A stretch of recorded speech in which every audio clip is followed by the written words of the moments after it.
Bonjour mes chers élèves, j'espère que vous allez bien et bienvenue dans une autre séance d'apprentissage à distance concernant le dysfonctionnement du système immunitaire, c'est-à-dire les problèmes qui peuvent apparaître sur le système immunitaire.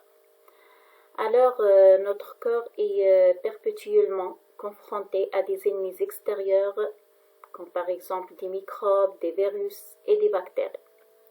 Pour les combattre, elle dispose d'une arme puissante qui est le système immunitaire.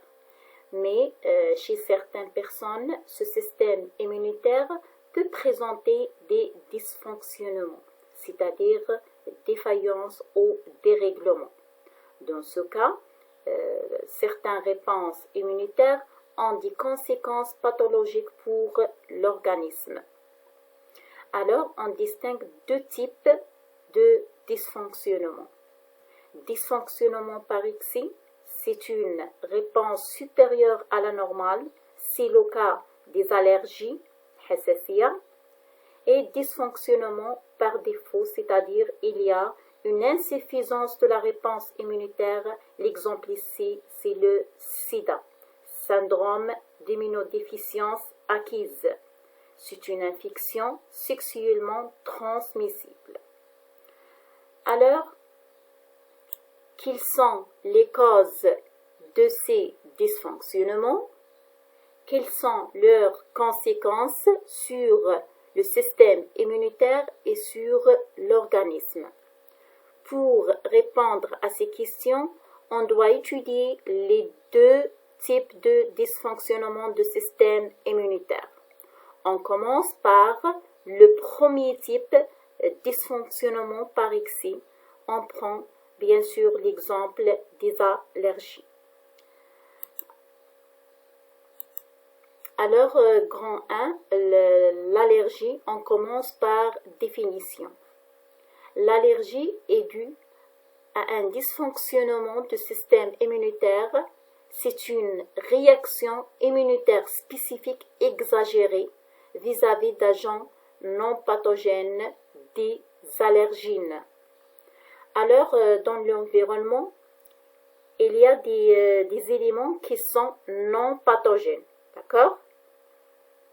Pour la plupart des personnes, mais parfois, chez certains d'autres, elles peuvent être considérées comme des antigènes et engendrent un dysfonctionnement exagéré. Donc, ces éléments sont appelés les allergènes. Alors, les allergènes ou bien les substances responsables d'allergies sont divers. On caractérise ceux qui sont d'origine animale, comme par exemple les acariens, les poils d'animaux, les plumes d'oiseaux et le venin d'insectes, etc. Et il y a des allergènes d'origine végétale, comme par exemple les grains de pollen des plantes. Et il y a aussi des allergènes d'origine alimentaire, comme par exemple les œufs, les poissons, la fraise, le lait, etc. Et certains médicaments, comme par exemple les antibiotiques. Alors, quels sont les symptômes d'allergie? Donc, 3, les symptômes allergiques. Donc, les symptômes allergiques apparaissent généralement rapidement après l'exposition avec l'allergène. On peut avoir des symptômes liés au système respiratoire, comme l'asthme. Elle se traduit par une difficulté à respirer, un nez bouché, des écoulements nasales, l'irritation des yeux, la toux et l'éternuement. Et on peut avoir aussi des symptômes liés au système digestif et cutané, comme par exemple l'urticaire, comme vous voyez ici. Donc, c'est une éruption cutanée. L'œdème, donc l'œdème se caractérise par les gonflements et l'eczéma. Donc l'eczéma, c'est une maladie de la peau très fréquente, se manifeste par l'apparition des zones rouges surmontées de vésicules qui provoquent de fortes démangeaisons. Donc, conclusion, les allergies sont des réactions d'hypersensibilité, c'est-à-dire réactions excessives à certains antigènes, appelés allergènes. Elles se caractérisent par plusieurs symptômes chez les personnes allergiques. On passe maintenant au mécanisme de la réponse allergique. On va voir comment se fait la réaction allergique.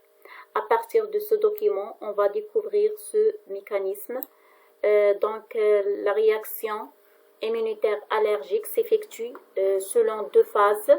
La première phase, c'est la phase de la sensibilisation et la deuxième phase, c'est la phase d'activation ou bien la phase de la réponse allergique.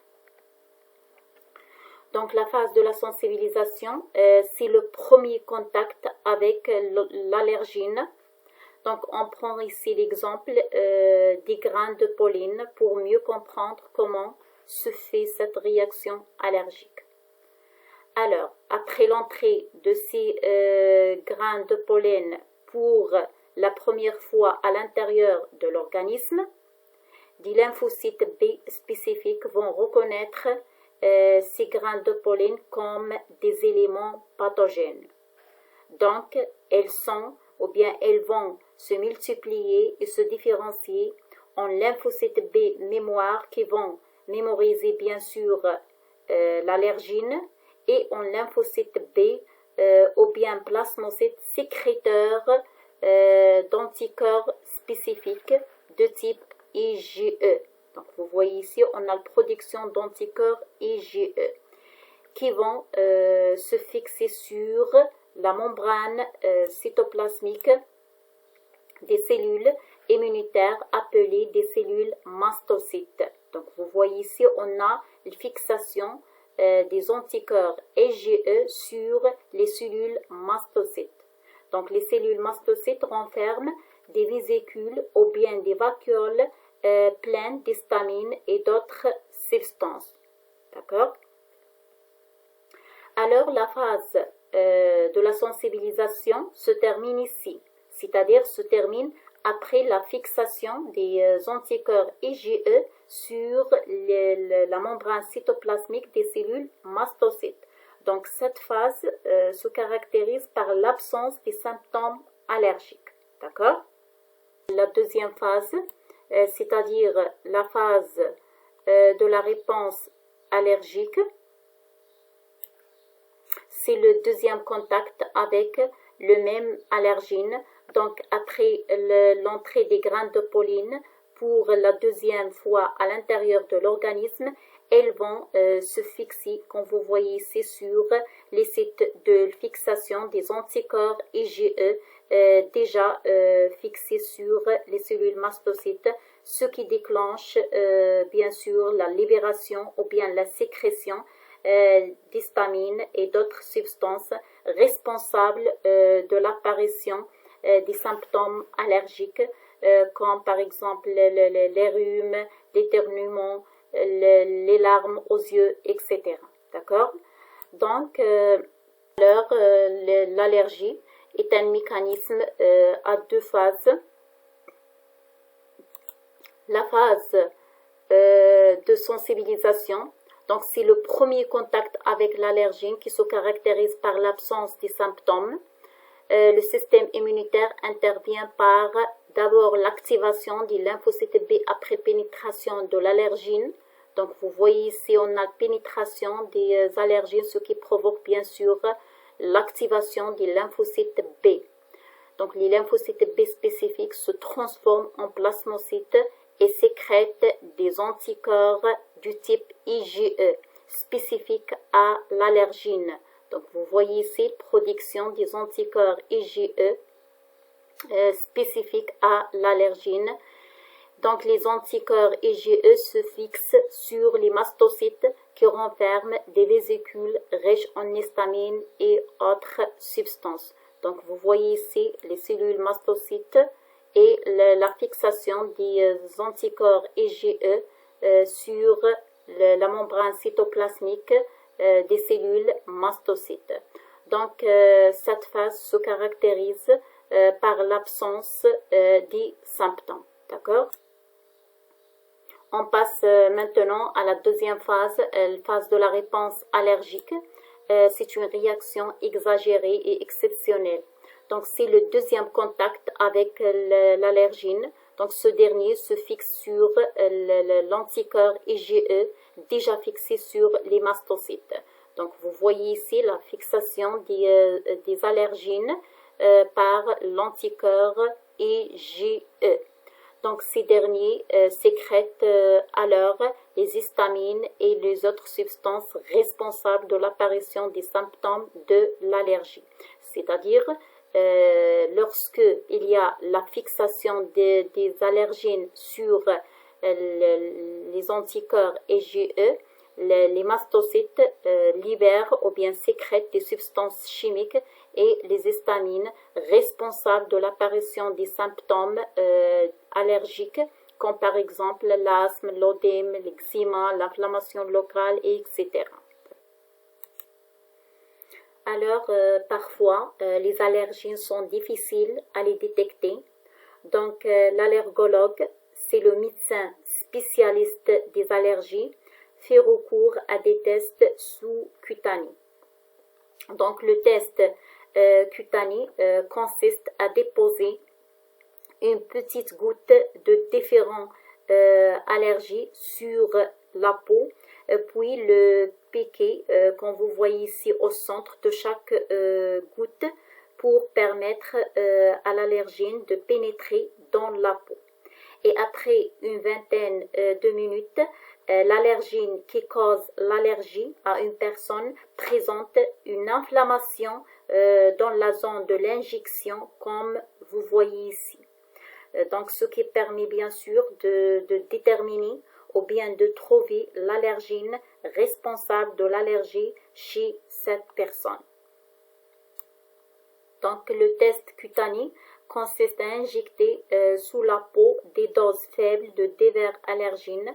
Donc, l'apparition d'une inflammation locale montre l'allergène responsable de l'allergie chez une personne. Donc, pour éviter l'apparition des symptômes de la réponse allergique, il faut éviter l'exposition aux allergènes ou bien prendre des médicaments antihistamines. D'accord? Voilà, on a terminé le premier type de dysfonctionnement par ici, l'exemple bien sûr des allergies. Et la semaine prochaine, Inch'Allah, on va voir le deuxième type de dysfonctionnement par défaut.